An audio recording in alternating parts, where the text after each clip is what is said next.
ETF index mutual funds నేర్చుకుని stock మార్కెట్లో రాణించాలనుకుంటున్నారా? వెంటనే ఈ నెంబర్కి కాల్ చేయండి.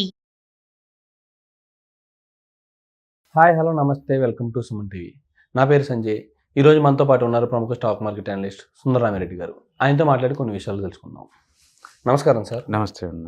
సార్, ఫండమెంటల్స్లో తరచుగా వినబడే పేరు ROCE అంటే ఏంటి సార్? అది దాని గురించి అందరికీ అర్థమయ్యే విషయం కొంచెం.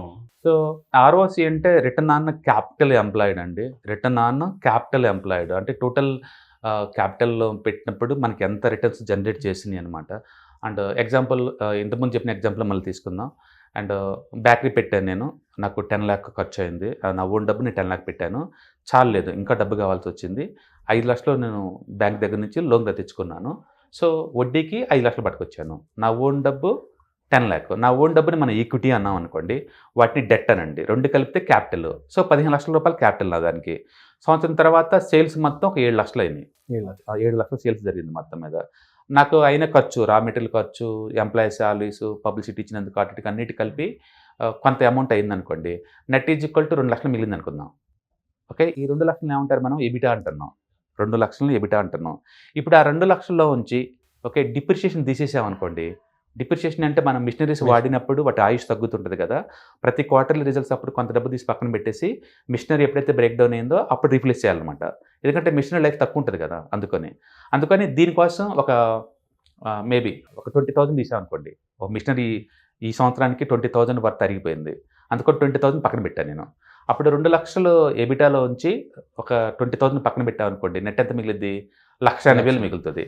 మిగిలిపోయిన డబ్బు ఎంత? 1,80,000. ఇప్పుడు 1,80,000 అంటే ఎబిటా తర్వాత డిప్రిషియేషన్ తీసేయంగా మిగిలిపోయిన అమౌంట్ ఇది. ఓకే, ఈ అమౌంట్ అంటే దీన్ని ఎబిట్ అంటారు అనమాట. ఈ అమౌంట్ 1.8 lakh మిగిలింది కదా. ఈ అమౌంట్ రావడానికి మనం ఎంత ఇన్వెస్ట్ చేసాము? మొత్తం 15 లక్షలు ఇన్వెస్ట్ చేసాము. మన ఓన్ ఈక్విటీ 10 లక్షలు, డెట్ ఒక 5 లక్షలు, మొత్తం 15 లక్షలు పెట్టాము. సో మనకు 15 లక్షలు మన బిజినెస్లో పెట్టుబడిగా పెడితే మనకి ఎంత మిగులుతుంది? 1.8 lakh వస్తుంది. ఓకే, అప్పుడు పర్సంటేజ్ చెప్పాలంటే ఎంత మిగులుతుంది? రఫ్గా 12% మిగులుతుంది. మీ ROC ఈజ్ ఈక్వల్ టు 12% అనమాట. ఎప్పుడైనా ROC బ్యాంక్ వడ్డీతో పోల్చుకుంటే ఎక్కువ ఉండాలి, అప్పుడు హెల్దీగా ఉన్నట్లు లెక్క అనమాట. సో మన బిజినెస్లో ఇయర్లీ యావరేజ్ మీద అంటే 12% రన్ చేస్తున్నారు. పర్లేదు బిజినెస్, మరి అంత సూపర్ కాదు కానీ పర్లేదు అన్నమాట బిజినెస్. అందుకని ROC ఎప్పుడు ఎలా జనరేట్ అవుతుంది అంటే ఎబిటాలో ఉంచి డిప్రిషియేషన్ అమౌంట్ తీసేయంగా ఓకే ఆ మిగిలిపోయిన దానికి పర్సంటేజ్లో మారిస్తే వచ్చేదే ROC. అంటే సింపుల్ చెప్పండి, టోటల్ క్యాపిటల్ అంటే మన ఈక్విటీ ప్లస్ మన డెట్ మొత్తం బిజినెస్లో పెట్టంగా ఆ వచ్చిన డబ్బుల్లో ఉంచి ఎంత మిగులుతుంది మనకు అనేది అనమాట. ఇక్కడ మనం డిప్రిషియేషన్ పక్కన పెడతాం, ఎందుకంటే డిప్రిషియేషన్ అంటే మళ్ళీ కొత్త మిషన్ తర్వాత కొంటాం కదా, ఈ డబ్బులు ఏమి వేస్ట్ అవ్వట్లేదు కదా. అందుకని ఎబిటాలో ఉంచి డిప్రిషియేషన్ తీసేయంగా ఆ మిగిలిపోయిన దానికి పర్సంటేజ్ని వాడితే వచ్చేదే మీకు ROC.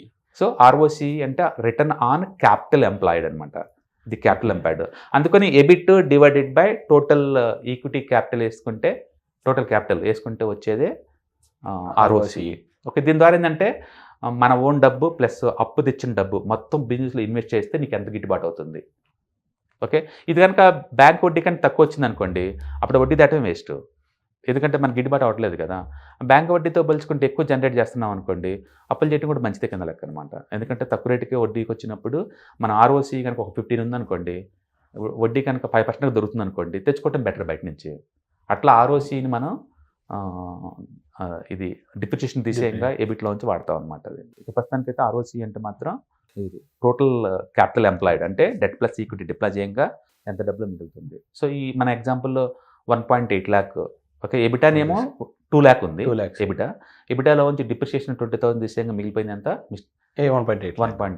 1.8 lakh వర్త్ ఎంత కంపేర్ టు 15 lakhతో పోల్చుకుంటే అంటే 12% కాబట్టి మన బిజినెస్లో మిగిలింది 12% ROC అంటారు. Thank you very much sir.